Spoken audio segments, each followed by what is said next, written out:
বলে যদি বিরোধীদের, তারাও তো স্ক্রুটিনি করে, তারা দেননি কেন? প্রশ্নটা হচ্ছে নামটা থেকে যাওয়াটা না, প্রশ্ন হচ্ছে সেই নামে কেউ ফলস ভোট দিতে গেছেন কিনা। এলাকার কোনো মৃত ব্যক্তির নামে যদি কেউ ফলস ভোট দিতে যায়, সেই বুথে থাকা, সেই বুথের যারা অন্য দলের এজেন্ট, তারা তো সবাই চিনে যাবেন।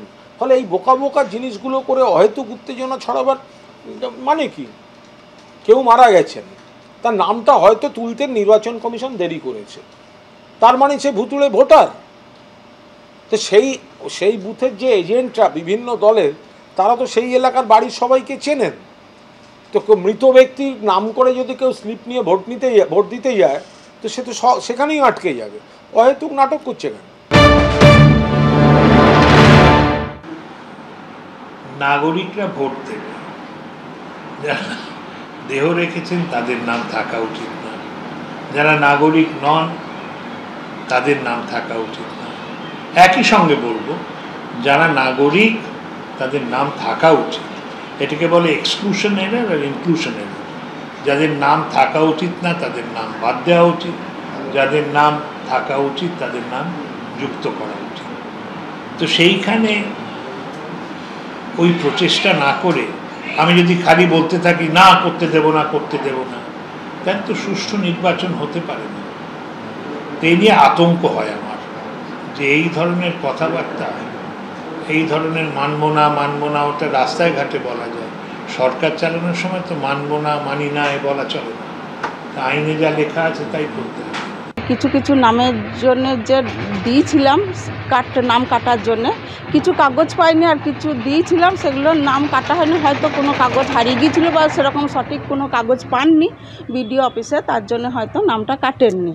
মৃত ব্যক্তি পরপর তো দেয়াই হয়, শুধু তো একটা বছরে তার একটা মৃত ব্যক্তি থাকেন না, পরপর তো মরেনি, তার সাথে তো পরপর দেয়াই হয়, ওদের মধ্যেও দেয়া হয়েছিল। মারা গিয়েছে বলে আলাদা করে তো জানানো হয় না, যখন কাজ শুরু হয় তখন মৃত ব্যক্তি বাদ দেওয়ার জন্য আমরা যে ডকুমেন্টস দিয়ে নামটা কাটার জন্য দিই, সেই ক্ষেত্রে তখন কাটা হয়নি। আর আমি পার্টিগত দেখে কে বিজেপি করে, কে তৃণমূল করে, কে কংগ্রেস করে, সেই সব ভোটার রেখে দেওয়াটাও আমার কাজ না।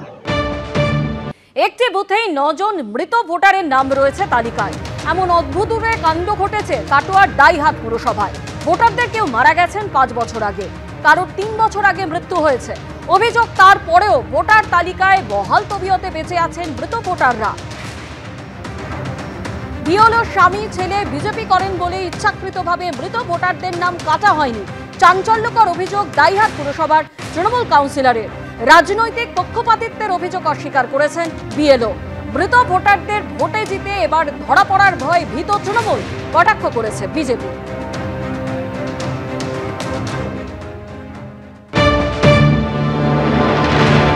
ইন্দ্রনাথ সান্যাল কোথায় আছে একটু আমাকে বলবেন, ডেকে দেবেন একটু? উপরে গেছেন, ডাকা যাবে না, মৃত। ভুল আছে, উনি মারা গেছেন 2021 সালে। না, আমাদের তরফ থেকে জানায়নি, তবে ওরা এসেছিল, জেনে গেছে। সুনীল কুমার ঘোষ, ওনাকে ডেকে দেবেন একটু? উনি তো মারা গেছেন, এই 18 তারিখ হবে, অক্টোবরে 18 তারিখ 2 বছর হবে। এই তো সুনীল কুমার ঘোষ আমার স্বামী, ডেথ সার্টিফিকেট আমি সুনীল কুমার ঘোষের। কিন্তু আমি যেখানে যেখানে কাগজ দিয়েছি ডেথ সার্টিফিকেট দিয়েছি, এবার কি করণীয় না করণীয় সে তো তারা করবে, আমি তো জানি না। বিধবা ভাতা পাচ্ছেন? হ্যাঁ পাচ্ছি। পিয়ালিনাথ আপনার ইয়ের আগে মারা গেছে, করোনার আগে। রেশন কার্ড কার্ড যদি আমি সারেন্ডার না করি, আমার তো ডেথ সার্টিফিকেট দেবে না পৌরসভা থেকে। ডেথ সার্টিফিকেট পেয়েছেন? পৌরসভাতে আমি জমা দিয়ে এসেছি, আমাদের বাড়িতে কোনো স্লিপ আসে না।